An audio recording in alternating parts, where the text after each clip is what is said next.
Sebelum ke Sekjen, terima kasih. Sebelum ke Pak Sekjen, saya bisa sampaikan sebagai acuan norma umum bahwa syarat-syarat hal-hal yang terkait dengan syarat-syarat kepengurusan akan diproses segera sesudah ini.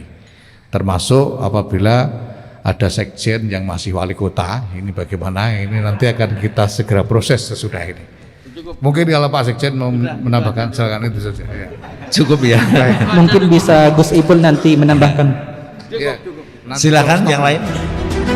Sebetulnya sudah saya sampaikan berkali-kali sebelumnya bahwa strategi yang kami pilih adalah dengan memasukkan unsur-unsur dari berbagai kepentingan politik yang berbeda supaya satu sama lain bisa saling menjaga.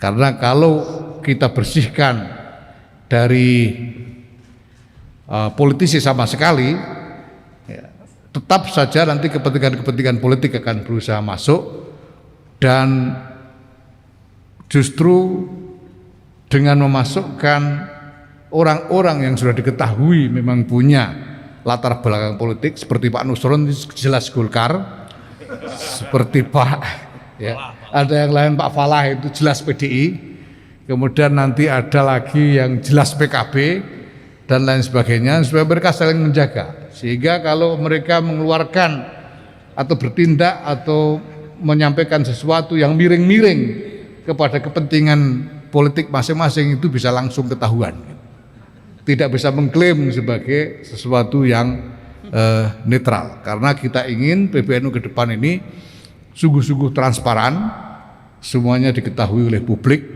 termasuk kita mencanangkan bahwa laporan keuangan PBNU harus terbuka dan bisa diakses oleh publik. Dari mana asal-usulnya dan berapa jumlahnya dan digunakan untuk apa. Dan kita akan keluarkan laporan secara berkala untuk diupload mungkin di media yang kita miliki, yaitu Edu Online, dan bisa diakses oleh siapa saja. Karena Nahdlatul Ulama ini adalah milik semua orang berhak tahu apa yang terjadi dengan Nahdlatul Ulama dan berhak tahu Nahdlatul Ulama ini mau kemana. Nah, ini adalah cara kita supaya lebih mudah kita mengelola, karena apapun juga kita berada di dalam lingkungan multipolar seperti yang saya katakan tadi, sehingga kita harus cari cara yang paling efektif untuk mengelola berbagai macam kecenderungan dan kepentingan yang berbeda-beda ini. Nah, pertama kalau soal perempuan ini hanya soal waktu, sebetulnya hanya soal waktu, karena sejak pertama memang tidak pernah ada pembatasan bahwa PBNU tidak boleh ada perempuan, itu tidak pernah ada pembatasan dari awal. Nah, bahwa sekarang kita masukkan ini karena kita melihat kebutuhan sudah cukup mendesak bahwa harus ada perempuan-perempuan yang ikut serta mengelola PBNU ini, karena ada masalah-masalah besar terkait dengan perempuan ini. Karena itu kita ajak tokoh-tokoh perempuan yang paling tangguh, yang paling kuat di dalam kiprahnya selama ini, seperti Ibu Khofifah Indar Parawansa yang nanti pasti bisa kita andalkan untuk mengelola berbagai agenda PBNU menyangkut pemberdayaan perempuan. Ibu Alisa Koturnada yang selama ini juga malang melintang di berbagai forum internasional, pasti kita bisa andalkan untuk mengelola pekerjaan-pekerjaan PBNU terkait dengan international engagement, dengan kerjasama internasional, dan juga terkait dengan masalah-masalah kemanusiaan yang di dalamnya masalah perempuan sangat menonjol. Nah, kemudian terkait dengan soal radikalisme, kita ingin mengadres, kita ingin menohok masalah radikalisme ini secara lebih tepat sasaran ke depan. Itu yang pertama-tama. Selama ini yang ada di dalam diskursus tentang radikalisme ini lebih banyak, atau kalau tidak bisa dikatakan semata-mata hanya perdebatan teologis, adu dalil. Tapi ada dimensi yang sangat penting di dalam soal ini, yaitu bahwa radikalisme itu adalah soal pilihan politik. Orang memang memilih untuk menjadi radikal sebagai pilihan politik. Maka kita harus diskusikan masalah ini juga di dalam perspektif pilihan-pilihan politik dan dengan mengedepankan pertimbangan-pertimbangan mengenai konsekuensi-konsekuensi realistis dari pilihan-pilihan politik itu.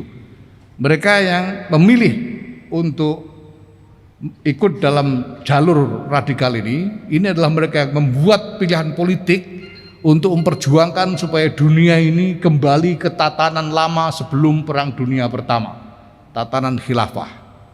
Itu adalah pilihan politik. Kalau mau dicari dalilnya, ada aja dalilnya itu. Nah, kalau kita hanya cuma adu dalil, itu nggak selesai-selesai. Mari kita bicara tentang konsekuensi realistisnya. Kalau seluruh dunia, seluruh negara ini harus bubar untuk kembali menjadi satu khilafah seperti sebelum Perang Dunia Pertama, maka kita harus meruntuhkan peradaban dunia ini sama sekali dengan meminta korban ratusan mungkin miliaran nyawa dari umat manusia. Ini sama sekali tidak bisa kita terima. Nah, ini yang pertama. Jadi pada intinya kita ingin mengadres, kita ingin menyasar masalah radikalisme ini secara lebih tepat sasaran. Dan kedua, tentu kami sudah menyiapkan berbagai macam strategi untuk menjangkau audiens publik dalam berbagai platformnya, baik platform yang pertemuan langsung sebagaimana yang sudah menjadi tradisi juga di dalam NU, pengajian-pengajian itu, maupun platform-platform digital seperti media sosial dan lain-lain. Nah, itu sebabnya juga salah satu alasan bahwa susunan pengurus besar Nahdlatul Ulama ini memang harus gemuk karena pekerjaannya bertambah sangat banyak nantinya. Terima kasih. Baik, Assalamualaikum warahmatullahi wabarakatuh. Langsung menjawab pertanyaan. Tentu saja ini adalah sebuah kabar yang sebuah terobosan yang sangat penting dalam perjalanan Nahdlatul Ulama sebagai jamiah. Karena walaupun dari sejak awal Nahdlatul Ulama kita sadari ruang perempuan itu sebetulnya sangat besar. Kalau teman-teman media melihat dalam acara-acara Nahdlatul Ulama juga selalu ada ruang yang sangat besar dan nyai-nyai itu tidak pernah hanya mengurusi Pak Yai, tapi juga mengurusi pondok putri, mengurusi pengajiannya sendiri, bahkan mengurusi berbagai kegiatan-kegiatan di ruang publik. Jadi sebetul seperti dikatakan oleh Ketua Umum tadi, hanya soal waktu dan waktunya dipilih saat ini. Jadi ini tentu menjadi saya sendiri, saya yakin Bu Hovifah juga demikian, bagi kami ini amanah, bukan hanya untuk diri kami pribadi, tetapi karena ini adalah gerbang untuk para perempuan Nahdlatul Ulama memperbesar khidmahnya bagi NU, bagi umat Islam, dan juga bagi bangsa dan negara, dan tentu saja bagi peradaban dunia, sebagaimana visi Kiai Miftahul Akhyar dan visi Kiai Haji Yahya Khalil Stakuf. Terima kasih.